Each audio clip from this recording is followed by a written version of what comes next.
guys! Welcome to my YouTube channel. And for today's video ay magmumukbang po tayo ng seashell po. Ayan. Mukbang po tayo ng seashell guys. Ayan. First time ko tong gawin. Ayan, first time ko din tong makatikim po ng shell. So, itry po natin kung masarap po yung seashell po from Bulinaw, Pangasinan.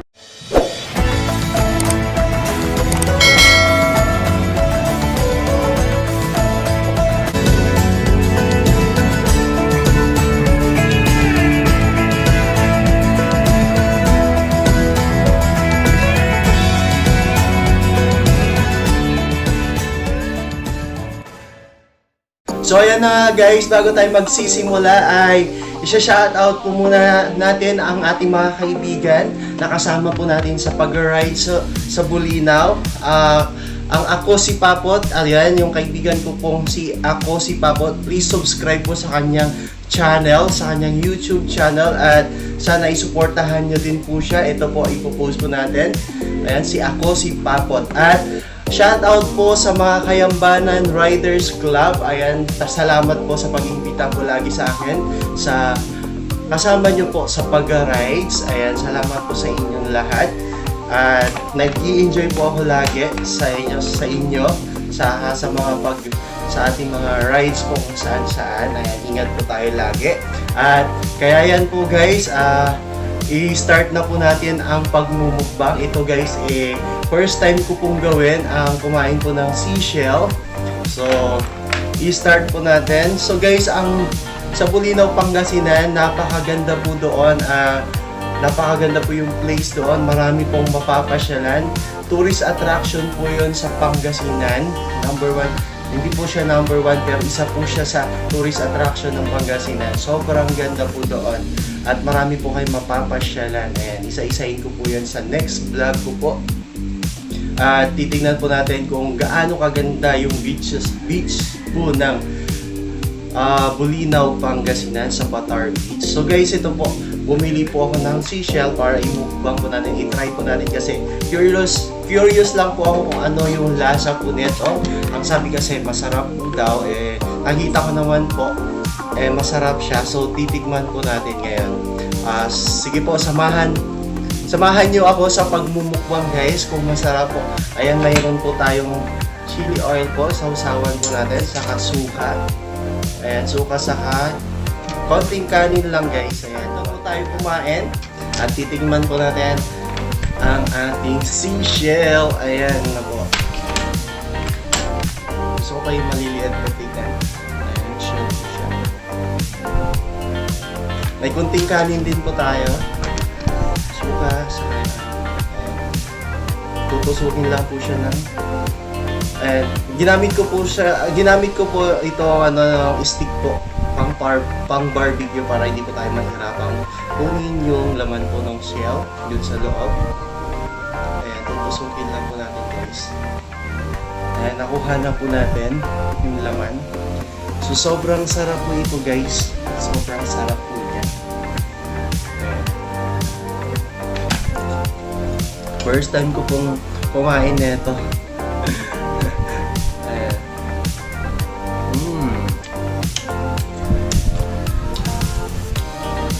Guys, sobrang masarap siya. Matamis-tamis, manamis-namis po. Sarap. So, unahin natin yung maliliit. Ayan, ito sa laman niya. At ito po yung shell, guys. Ayan. Di naman siya mahirap kunin. Basta may stick po kayo pag tusok. Tapos i-ano lang. Ang bilis po kung makuha yung laman niya dun sa loob. Hindi siya mahirap kunin po. Ayan na. Saka may kanin po tayo.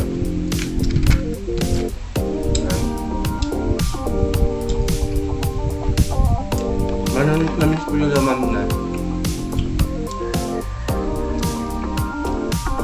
Sarap. Mabilis lang siya kunin ha. Walang kahirap-hirap.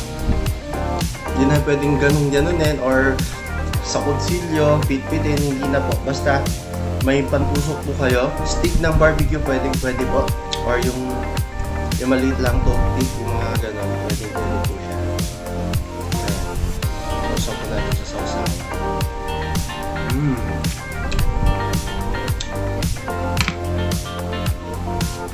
Grabe guys, ang sarap.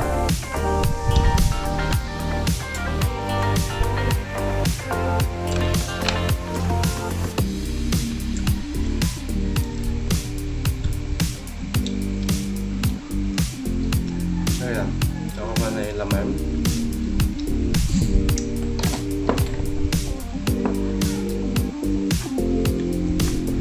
Gustong gusto ko siya.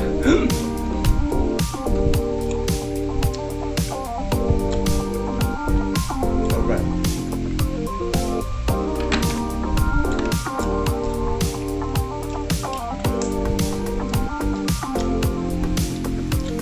Ayan, ito na, mas malaki na po siya guys. Ito po yung laman niya.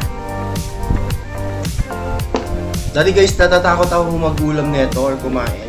Kaso sinabi ng mga kaibigan ko, yung mga kasama ko sa ride, na masarap daw po siya. Ayan. Bali, ginagawa ng mga kasama ko is tawag na, hinihiwa-hiwa, then ginagawa po siyang tawag doon. Ay, hinihiwa-hiwa siya, nilalagyan nila ng sibuyas. Kilawin, yan, kinikilaw po nila. Nakalimutan ko. Ay, kinikilaw po nila kasi pag nilaga po nila, tapos ini-slice, maliliit, tapos nilagyan nila ng sibuyas, bawang yung itong kilaw. Kasi sa Ilocano, hilig po kumain ng kinilaw. Ang harap guys.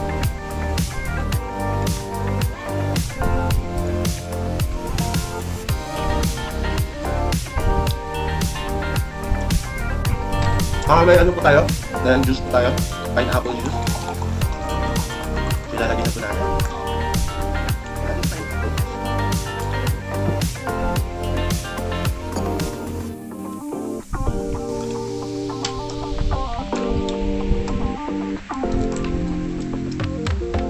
Ngayon natin kumalilit lang. Grabe, sarap kayo. Manamis-namis po siya.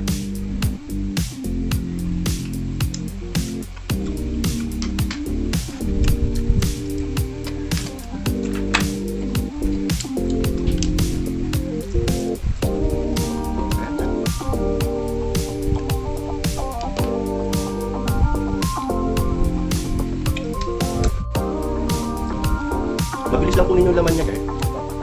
Basta tusukin mo lang. Kuha mo na. Unless dito, medyo mahirap first time ko pa naman kumain ito.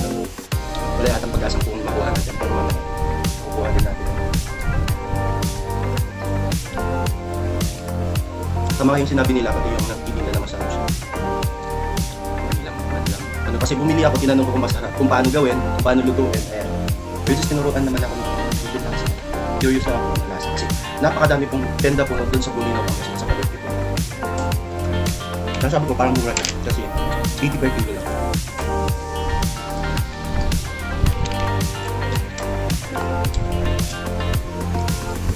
So inunahan po natin yung maliliit lamang. Yan po yung laman. Ito po yung mga shell na to yung binibenta rin na ginagawang souvenir. Kaya ginagawa pong souvenir yan. Ito malalaki. Ayan. Sobrang lalaki na ito. Masarapan ako guys kasi medyo manamis-namis. Manamis-namis ang kanya. Wala sa sarap. Muna tayo sa malalaki. Sabi ko kasi sa Lagkitinda yung maliliit lang. Tapos inahinuan siya ng ayan na guys yung ano. Yung kanyang laman. Katiin ko natin siya sa dalawa.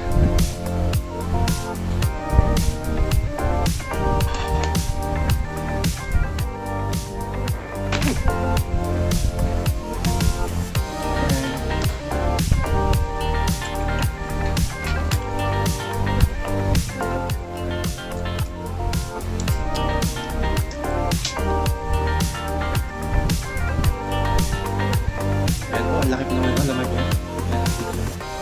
Ito guys, pwede pa i-display ha. sarap. So, pusin na po natin.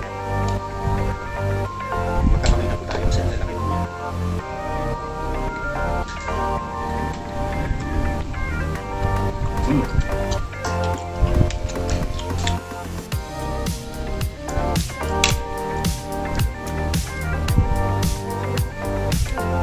Yung sauce yun.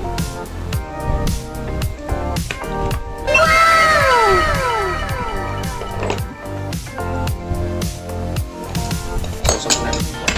Sa akin,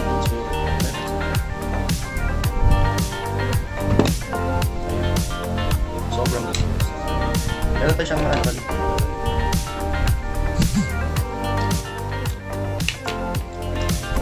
First time ko lang kumain na ito, pero nasarapan ako sobra. Ito na yung pinakamalaki guys. Makakainin ko, which is last na siya. Hindi natin mabuksan yung isa. Wala talagang try ko na rin. Wala talaga isa sa matikman. Papagasang matikman siya. Ito na yung pinakamalaki siya sa lahat. Ayan, ito na siya guys. Ayan, nakuha ko na po. At wala na siya laman. Medyo mahirap siyang kunin.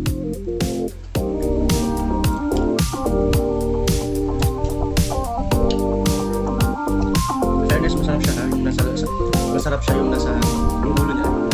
Tapos yung katawan masarap.